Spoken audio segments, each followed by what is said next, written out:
नमस्कार बच्चों, कैसे हैं आप सब। आज हमारा विषय है वर्णमाला और मात्राएं। तो चलिए विस्तार से जानते हैं वर्णमाला और मात्राओं के बारे में।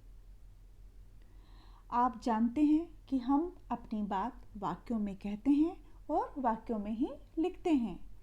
वाक्य शब्दों से मिलकर बनता है और शब्द ध्वनियों से मिलकर बनते हैं। यहाँ पर कुछ चित्र दिए गए हैं। इन चित्रों के नीचे लिखे शब्दों को पढ़िए। मगर, हिरन, मोर, बादल। मगर, हिरन, मोर और बादल शब्द कई ध्वनियों से मिलकर बने हैं, जैसे म, अ, ग, अ, र, अ, मगर। ह, इ, र, अ, न, अ, हिरन। म, ओ, र, अ, मोर। ब, आ, द, अ, ल, अ, बादल। इन शब्दों के उच्चारण करते समय कुछ ध्वनियाँ जो हम उच्चारण करते हैं, जिन ध्वनियों का, उन्हें हम वर्ण या अक्षर कहते हैं। तो ध्वनि के लिखित रूप को हम क्या कहते हैं? वर्ण या अक्षर कहते हैं। वर्ण या अक्षर के मौखिक रूप को हम ध्वनि कहते हैं। वर्णों या अक्षरों के लिखने की शैली या लिखने का ढंग या तरीका क्या कहलाता है? लिपि कहलाता है। हिंदी भाषा की लिपि देवनागरी है। वर्णों का वर्णमाला में एक निश्चित क्रम है। सबसे पहले स्वर आते हैं और उसके पश्चात व्यंजन। तो वर्णों के इसी निश्चित क्रम को वर्णमाला कहते हैं। वर्णमाला में सबसे पहले आते हैं स्वर। स्वर, इनकी संख्या 11 है। हमारी वर्णमाला में मूल स्वरों की संख्या 11 है। इनका उच्चारण करते समय हमें किसी दूसरे वर्ण की सहायता नहीं लेनी पड़ती। इनका उच्चारण स्वतंत्र है। जैसे बोल के देखिए, आप उच्चारण करिए। अ, आ, इ, ई, उ, ऊ, ऋ, ए, ऐ, ओ, औ। व्यंजन, व्यंजनों की संख्या 39 है। इनका उच्चारण करते समय स्वर की सहायता लेनी पड़ती है। क्ष, त्र, ज्ञ, श्र संयुक्त व्यंजन हैं। ये दो व्यंजनों को जोड़कर बने हैं। तो व्यंजन कौन कौन से हैं? क, ख, ग, घ, अंग्य। च, छ, ज, झ, इय। ट, ठ, ड, ढ, अण। त, थ, द, ध, न। प, फ, ब, भ, म। य, र, ल, व। श, श, स, है। क्ष, त्र, ज्ञ, श्र। क्ष, त्र, ज्ञ और श्र संयुक्त व्यंजन हैं। ये दो व्यंजनों को जोड़कर बने हैं। जैसे देखिए, क्ष, क के नीचे हलंत और श षटकोण वाला श। जैसे कक्षा, शिक्षा, क्षत्रिय, क्षमा। त्र, त, त के नीचे हलंत और र, इन दो व्यंजनों के जोड़ से बना है त्र। जैसे पुत्र, मित्र, पत्र, यात्रा। ज्ञ, ज और य व्यंजनों को जोड़कर बना है ज्ञ। जैसे ज्ञान, यज्ञ, संज्ञा, आज्ञा। श्र, श के नीचे हलंत और र, इन दो व्यंजनों के जोड़ से बना है श्र। जैसे श्रम, श्रीमान, श्रवण, आश्रम, श्रुति। इनके अलावा कुछ अतिरिक्त ध्वनियाँ हैं जिन्हें हम कहते हैं अनुस्वार, अनुनासिक और विसर्ग। इनका स्वर में, ना तो इनको हम स्वर में गिनते हैं और ना ही हम इन्हें व्यंजन में गिनते हैं, लेकिन जब ये अक्षर के साथ जोड़ी जाती हैं तो ये शब्द के लिए अर्थ वहन करती हैं। अनुस्वार वाले कुछ शब्द हैं अंगूर, कंघा, गंगा, पंखा, चंदा, झंडा, बंदर, खंभा, कंठ, डंडा, गंदा, लंबा, वंश, कंस, सुंदर, संबंध आदि। अनुनासिक ध्वनि वाले कुछ शब्द हैं मुंह, आंख, चांद, पूंछ, सांप, हंस, कांच, मांग, कांटा, कुआं, मूछ, चांदी, यहाँ, वहाँ, कहाँ आदि। विसर्ग का प्रयोग कुछ शब्दों में इस प्रकार करते हैं हम, जैसे अतः, प्रातः, प्रायः, स्वतः आदि। देखिए यहाँ पर कुछ चित्र दिए गए हैं आपको, और इन चित्रों को देखो और उनके नीचे लिखे शब्द पढ़कर शब्दों के वर्णों को हम अलग अलग करेंगे। जैसे सबसे पहले है आम, आ प्लस म के नीचे हलंत प्लस अ, तो आ स्वर अलग हो गया। म जो कि ए रहित है इसलिए उसके नीचे हमने हलंत लगाया है, फिर अ का इसमें योग कर दिया है।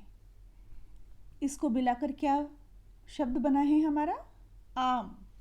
इसी प्रकार से राजा, र आ ज आ राजा। इमली, इ म अ ल ई इमली। त ई त अ ल ई तितली। तुमने देखा कि स्वर के दो रूप हैं। एक तो जब स्वर का प्रयोग अलग से हुआ जैसे कि आम, और जब स्वर का प्रयोग व्यंजन के साथ हुआ जैसे राजा या तितली। इन शब्दों में हमने आ के लिए या ई के लिए एक चिन्ह का प्रयोग किया है। देखिए जब हम व्यंजनों में स्वर का योग करते हैं तो स्वर अपने मूल स्वर में न प्राप्त होकर एक चिन्ह के रूप में प्राप्त होते हैं। तो व्यंजन के साथ स्वर को मिलाने के लिए जो चिन्ह हम जोड़ते हैं उसे क्या कहते हैं, मात्रा कहते हैं या मात्राएं कहते हैं। सभी स्वरों की मात्राएं होती हैं, ए की कोई मात्रा नहीं होती, परंतु हिंदी के सभी व्यंजनों में ए स्वर मिला हुआ है। ए के बिना हिंदी के वर्णों को या अक्षरों को नहीं बोला जा सकता। जैसे कि आपने मगर शब्द में, हिरण शब्द में आपने नोट किया होगा कि म के नीचे हलंत, ग के नीचे हलंत, र के नीचे हलंत, मगर। तो वर्णमाला के सभी वर्णों में ए स्वर मिला हुआ है। ए रहित व्यंजन लिखने के लिए हम उस वर्ण के नीचे हलंत या हल चिन्ह लगाते हैं। तो देखिए यहाँ पर आप ध्यान से देखिए, स्वर दिए गए हैं और उनकी मात्राएं, जो चिन्ह हम प्रयोग करते हैं मात्रा के साथ वर्ण। क के नीचे हलंत और उसमें ए का योग करने पर प्राप्त होता है क व्यंजन। क में जब आ की मात्रा लगाते हैं हम का, जैसे कि शब्द बनते हैं काम, कान, काला। का को जब छोटी की मात्रा के साथ योग करते हैं तो क्या बनता है कि, जैसे किसान, किताब, किला। ई क के साथ जब हम बड़ी ई की मात्रा का चिन्ह लगाते हैं तो हमारे जैसे शब्द प्राप्त होते हैं हमें की, कील, कीड़ा, कीमत। उ की मात्रा के लिए यह चिन्ह प्रयोग किया जाता है। तो देखिए क पे छोटे उ की मात्रा कु, जैसे कुली, कुल, कुम्हार। उ बड़े उ की मात्रा के लिए ये चिन्ह प्रयोग किया जाता है। तो क पे जब हमने बड़े उ की मात्रा लगाई तो जैसे शब्द बनते हैं कूड़ा, कूटना, कूदना। रि के लिए इस प्रकार की मात्रा है। तो जैसे कै के नीचे जब हमने रि की मात्रा लगाई तो किस प्रकार के शब्द हमें प्राप्त होते हैं? कृषि, कृपा, कृषक। ए क को जब हमने ए की मात्रा के साथ योग किया तो हमारे शब्द किस तरह के प्राप्त होते हैं हमें? केला, केसर, केवड़ा। ऐ कै पे जब हम ऐ की मात्रा लगाते हैं तो कैसा, कैलाश, कैदी जैसे शब्द प्राप्त होते हैं। ओ की मात्रा के लिए हम यह चिन्ह प्रयोग करते हैं। क को जब हम योग किया ओ की मात्रा के साथ तो किस तरह के शब्द प्राप्त होते हैं? कोयल, कोट, कोना। आओ, यह औ की मात्रा का चिन्ह है। क पे जब हम औ की मात्रा लगाते हैं तो हम किस प्रकार के शब्द प्राप्त होते हैं? उदाहरण कौआ, कौन, कौरव। समझ गए आप? व्यंजन के साथ स्वर को मिलाने के लिए ये जो हमने चिन्ह जोड़े इन्हें ही हम क्या कहते हैं? मात्राएं कहते हैं। र के साथ उ और ऊ की मात्रा नीचे न लगाकर बीच में लगाते हैं। जैसे आप देख रहे हैं र के नीचे हलंत और उ, रुई या रुपया। र के नीचे हलंत, ऊ, रूप, रुमाल, जरूर। आओ अभ्यास करते हैं मिलकर कि आज हमने क्या सीखा। ये आपको एक चक्र दिया हुआ है और कुछ स्वर इसमें लिखे हुए हैं। जो खाली स्थान है उसमें आपने सही क्रम में स्वर लिखने हैं। देखिए सबसे पहला हमारा स्वर क्या है? अ। उसके पश्चात क्या आता है? आ, फिर इ, फिर ई, उ, ऊ, ऋ, ए, ऐ, ओ, औ। ठीक है, समझ में आया? आइए और अभ्यास करते हैं हम थोड़ा। ये व्यंजन की लड़ियाँ दी गई हैं, हमें इन्हें पूरा करना है। क, ख, ग, घ अंग्य। तो ये जो अंग्य है इससे कोई शब्द नहीं बनता, लेकिन जब इनका योग स्वर या व्यंजन के साथ किया जाता है तो ये शब्द को अर्थ प्रदान करते हैं। च, छ, ज, झ, य, ट, ठ, ड, ढ, ण, द, ध, त, थ, द, ध, न, प, फ, ब, भ, म, य, र, ल, व, श, श, से, है, क्ष, त्र, ज्ञ, श्र। ठीक है, देखिए अब अगले पंक्ति में स्वरों को उनकी मात्रा से हमें रेखा खींचकर मिलाना है। एक तरफ स्वर दिए गए हैं और अगली तरफ उनकी मात्राओं के चिन्ह, तो हमें सही स्वर के लिए उसकी सही मात्रा पहचान कर उसको रेखा खींचकर मिलाना है। ठीक है, अब यहाँ पर हमें कुछ पशुओं के पक्षियों के चित्र दिए हुए हैं। हमने उचित मात्रा लगाकर उनके नाम पूरे करने हैं। जैसे मैना, म, मैं पर ऐ की मात्रा, न और आ की मात्रा, मैना।